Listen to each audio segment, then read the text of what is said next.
नमस्कार दोस्तों। दोस्तों, व्हाइट हाउस के रणनीतिक कमरों में आज एक फाइल पर सबसे ज्यादा चर्चा हो रही है।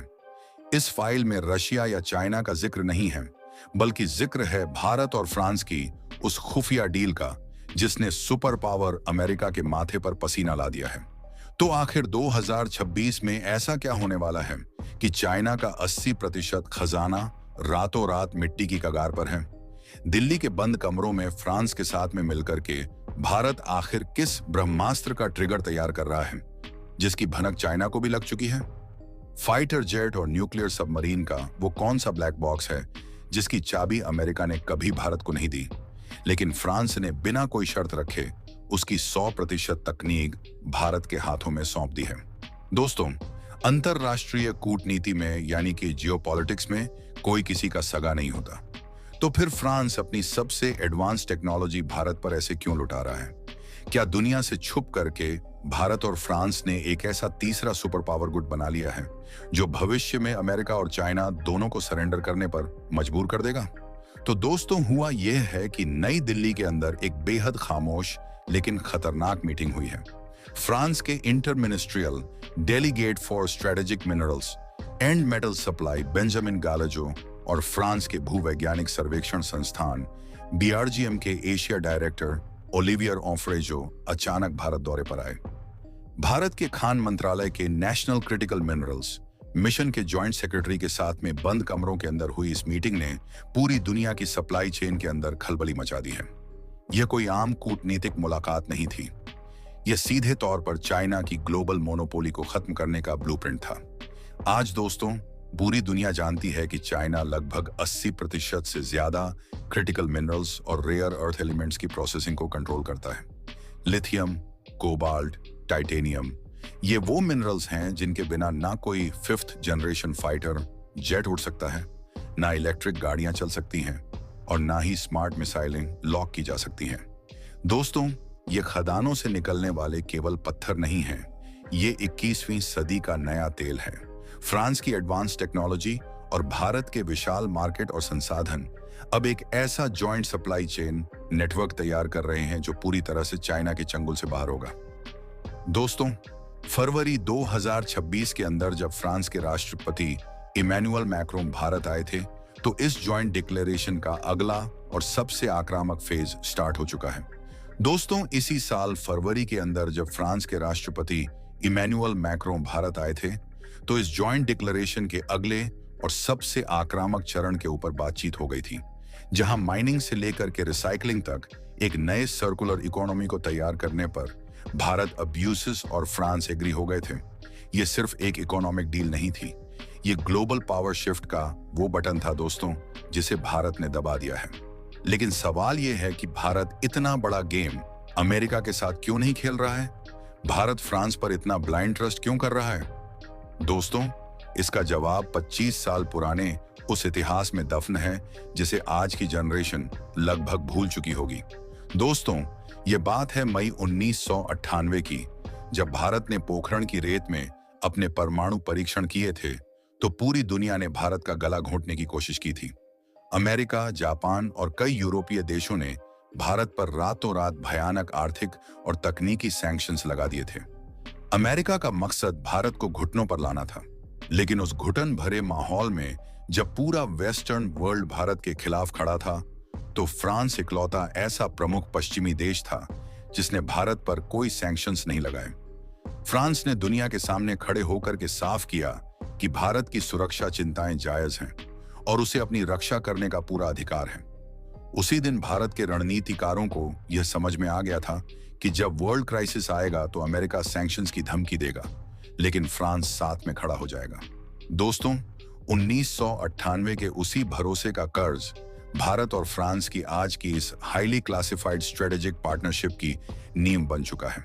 अगर दोस्तों आप भारत और अमेरिका के रिश्तों को देखते हैं तो आज वो बहुत मजबूत नजर आते हैं, लेकिन जब बात स्ट्रेटेजिक ऑटोनॉमी या फिर रणनीतिक स्वायत्तता की आती है, तो अमेरिका कभी भी अपना बराबर का साझेदार भारत को नहीं मानता है। अमेरिका दुनिया के सबसे बेहतरीन वेपन्स बनाता है, लेकिन अमेरिका के हथियार बेचने के नियम, जिन्हें ITAR यानी कि international traffic in arms regulation कहा जाता है, बहुत ही ज्यादा सख्त हैं। अमेरिका कभी भी अपनी कोर टेक्नोलॉजी किसी भी देश को नहीं देता है। अगर अमेरिका आपको हथियार देता है तो वो एंड यूजर एग्रीमेंट साइन करवाता है, जिसका सीधा सा मतलब ये होता है कि आप उन हथियारों का इस्तेमाल कब, कहां और किसके खिलाफ करेंगे, ये व्हाइट हाउस तय करेगा। दूसरी तरफ फ्रांस का रवैया बिल्कुल अलग है। फ्रांस भारत को हथियार बेचने नहीं आता है। फ्रांस भारत को हथियार बनाने की टेक्नोलॉजी देने आता है, वो भी बिना किसी शर्त और स्ट्रिंग्स ऑफ अटैचमेंट के साथ में। फ्रांस का साफ मानना है कि भारत एक सोवरन पावर है और उसे अपनी रक्षा नीतियां खुद तय करनी चाहिए। दोस्तों, मोदी सरकार की विदेश नीति भी इसी सिद्धांत के ऊपर काम करती है कि भारत किसी भी सुपर पावर का जूनियर पार्टनर नहीं बनकर के रहेगा, और यही वो पॉइंट है जहां भारत और फ्रांस का विजन आपस में 100% मैच करता है। दोस्तों, अब बात करते हैं उस सीक्रेट ब्लैक बॉक्स की जिसने अमेरिका की नींद उड़ा रखी है। दुनिया में केवल 4 ऐसे देश हैं, अमेरिका, रशिया, ब्रिटेन और फ्रांस, जो 5th जनरेशन फाइटर जेट के लिए टर्बोफैन इंजन खुद डिजाइन और मैन्युफैक्चर कर सकते हैं। भारत अपने एडवांस मीडियम कॉम्बैट एयरक्राफ्ट यानी कि एमका प्रोजेक्ट के लिए एक बेहद पावरफुल जेट इंजन बनाना चाहता है। अमेरिका ने भारत को अपना GEF-4 एक 4 इंजन ऑफर किया हुआ है, लेकिन अमेरिका इसके अंदर 80% टेक्नोलॉजी ट्रांसफर कर रहा है। इंजन की जो असल कोर टेक्नोलॉजी है, जो crystal blades and hot section का सीक्रेट है, वो अमेरिका ने देने से साफ इनकार कर दिया है। यहीं फ्रांस ने अपना सबसे बड़ा दांव खेला है। फ्रांस की एरोस्पेस कंपनी सैफ्रॉन और भारत का DRDO मिलकर के एक बिल्कुल नया 110 किलो न्यूटन थ्रस्ट वाला जेट इंजन बनाने पर काम कर रहे हैं। दोस्तों, फ्रांस ने साफ कह दिया है कि वह इस इंजन की एक 100% तकनीक इंटेलेक्चुअल प्रॉपर्टी राइट्स के साथ में भारत को सौंप देगा। सोचिए दोस्तों, जो तकनीक अमेरिका अपने सबसे करीबी नाटो सहयोगियों को नहीं देता है, वो फ्रांस भारत को ट्रांसफर करने के लिए तैयार है।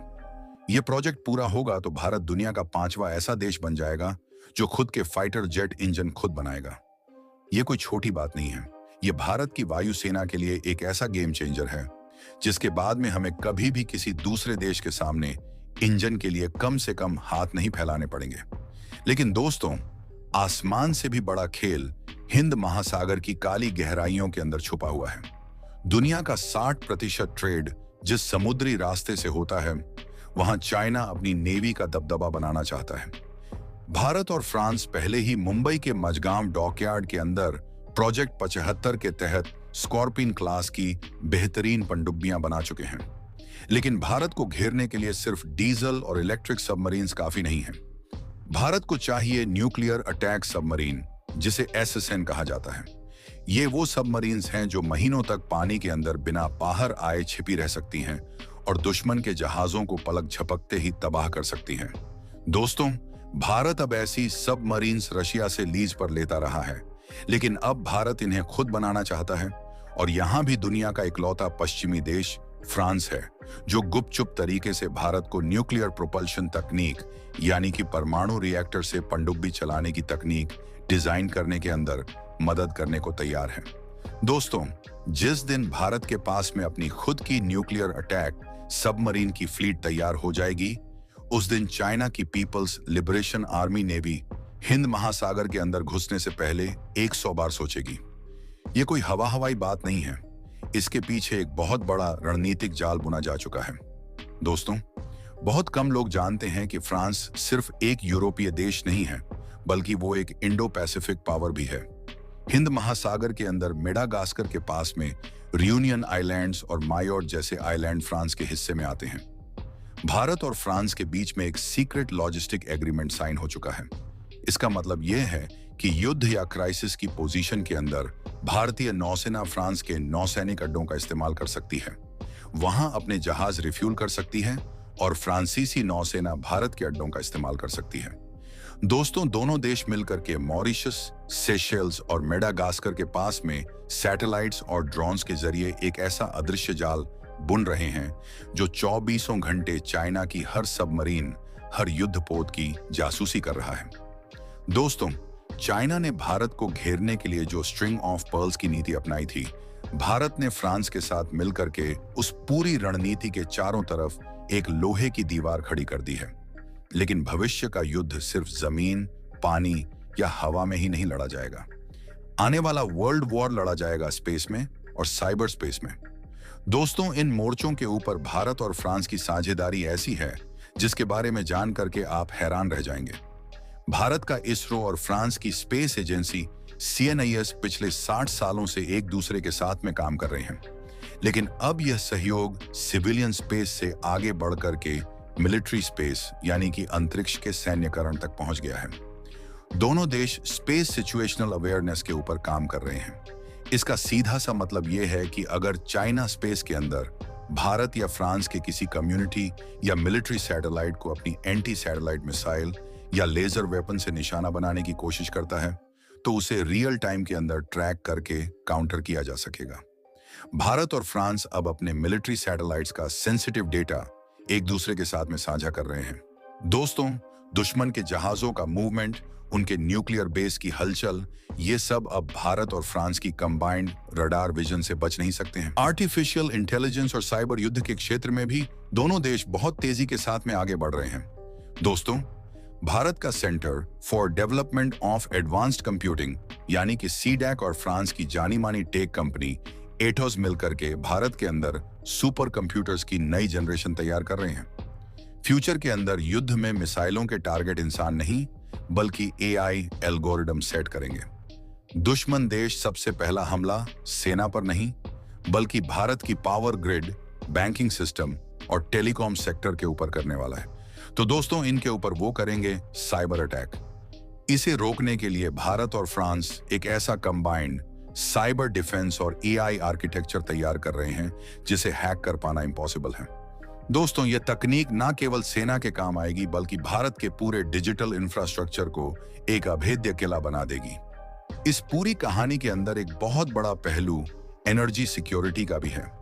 कोई भी सुपर पावर बिना अनलिमिटेड एनर्जी के सरवाइव नहीं कर सकता है। महाराष्ट्र के जैतापुर के अंदर दुनिया का सबसे बड़ा परमाणु ऊर्जा संयंत्र बनाने के साथ साथ भारत और फ्रांस अब स्मॉल मॉड्यूलर रिएक्टर्स यानी कि SMRs के ऊपर फोकस कर रहे हैं। ये छोटे परमाणु रिएक्टर होते हैं जिन्हें फैक्ट्रियों के अंदर बना के ट्रकों या जहाजों के जरिए कहीं भी लाया और ले जाया जा सकता है। दोस्तों, जरा सोचिए, भविष्य के अंदर लद्दाख की बर्फीली चोटियों पर या अंडमान निकोबार के सुदूर आइलैंड्स के ऊपर भारतीय सेना के बेसिस को पावर सप्लाई के लिए डीजल जनरेटर की डिपेंडेंसी पूरी तरह से खत्म कर दी जाएगी। वहां एक SMR लगा दिया जाएगा जो बिना किसी रुकावट के दशकों तक 24 घंटे बिजली और एनर्जी देता रहेगा। यह भारतीय सेना की लॉजिस्टिक कैपेबिलिटी को एक ऐसे लेवल पर ले चला जाएगा जिसका मुकाबला करना चाइना के लिए एक बुरा सपना साबित होगा। तो दोस्तों, फिर सवाल उठता है कि फ्रांस ये सब क्यों कर रहा है? क्या फ्रांस की कोई अपनी छुपी हुई चाल है? तो दोस्तों, अंतरराष्ट्रीय संबंधों में हर फैसला नेशनल इंटरेस्ट यानी कि राष्ट्रीय हित के आधार पर टिका हुआ होता है। फ्रांस दुनिया का एक अहम देश है। संयुक्त राष्ट्र सुरक्षा परिषद के अंदर उसका वीटो पावर है। लेकिन फ्रांस यह भी जानता है कि यूरोप अब दुनिया का सेंटर नहीं रहा है। ग्लोबल पावर अब एशिया की तरफ शिफ्ट हो चुका है। फ्रांस को एक ऐसा पार्टनर चाहिए जो ताकतवर हो, जिसका मार्केट विशाल हो और जो अमेरिका या चाइना के दबाव में काम ना करे। और दोस्तों, भारत से बेहतर यह रोल और कोई नहीं निभा सकता है। दोस्तों, भारत के पास में विशाल डेमोग्राफिक डिविडेंड है, दुनिया की सबसे तेजी से बढ़ती इकोनॉमी है और एक बेहद मजबूत सेना है। जब फ्रांस की कटिंग एज टेक्नोलॉजी भारत के संसाधनों और मार्केट के साथ में मिलती है, तो यह अमेरिका और चाइना दोनों की हेजेमनी यानी कि एकाधिकार के लिए एक सीधा चैलेंज बन जाती है। मोदी सरकार की डिप्लोमेसी ने बहुत चतुराई के साथ में फ्रांस को भारत के नेशनल ग्रोथ का एक स्टेक होल्डर बना लिया है। आज भारत दुनिया का वो इकलौता देश है जो अमेरिका से भी हथियार ले रहा है, रशिया के साथ भी खड़ा है और फ्रांस के साथ अपनी कोर टेक्नोलॉजी भी डेवलप कर रहा है। इसे कहते हैं असली स्ट्रेटेजिक ऑटोनॉमी। दोस्तों, दुनिया बहुत तेजी के साथ में बदल रही है। एक तरफ अमेरिका और उसके सहयोगी नाटो कंट्रीज हैं, दूसरी तरफ चाइना, रशिया और उनके सहयोगियों का गुट है। और दोस्तों, इन दोनों एक्सट्रीम गुटों के बीच में भारत किसी का पिछलग्गू बनने के बजाय अपना खुद का रास्ता बना रहा है। क्रिटिकल मिनरल्स की सप्लाई चेन से लेकर के स्पेस वेपन, न्यूक्लियर सबमरीन्स और एआई सुपर कंप्यूटर्स तक भारत और फ्रांस का यह गठबंधन दुनिया के अंदर एक थर्ड पोल यानी कि तीसरे ध्रुव का निर्माण कर रहा है। दोस्तों, ये एक ऐसा पावर ब्लॉक है जो किसी को धमकाता नहीं है, लेकिन अगर कोई आंख दिखाए तो उसे उसकी हदों के अंदर रहने की पूरी ताकत भी रखता है। अब दोस्तों, आने वाले 10 ईयर्स के अंदर जब भारत खुद के बनाए जेट इंजन से उड़ने वाले फाइटर जेट आसमान में भेजेगा और जब समंदर के नीचे भारत की अपनी न्यूक्लियर सबमरीन्स गश्त लगाएंगी, जब चाइना के क्रिटिकल मिनरल्स का तिलिस्म टूट जाएगा, तब दुनिया को समझ में आएगा कि दिल्ली के बंद दरवाजों के अंदर फ्रांस के साथ में मिलकर के भारत ने आखिर कैसी बिसात बिछाई थी। कूटनीति के अंदर असली जीत वो होती है जहां आप बिना एक भी गोली चलाए दुश्मन का पूरा सिस्टम नाकाम कर देते हैं। भारत आज बिल्कुल उसी रास्ते पर चल रहा है। तो दोस्तों, आपको क्या लगता है, भारत और फ्रांस की यह साझेदारी भविष्य के अंदर अमेरिका और चाइना के वर्चस्व को पूरी तरह से खत्म कर देगी? क्या भारत सच में एक नया वर्ल्ड ऑर्डर सेट करने जा रहा है? अपनी राय जरूर बताएं, क्योंकि दोस्तों, ये सब कुछ तब हो रहा है जब इंडोनेशिया के अंदर बैठ करके, ऑस्ट्रेलिया के अंदर बैठ करके मोदी जो कुछ प्लानिंग कर रहे हैं, उससे ठीक पहले इस तरह का काम हो जाना यह साबित करता है कि भारत अब सब कुछ बदल रहा है। कमेंट करके जरूर बताएं दोस्तों। नमस्कार।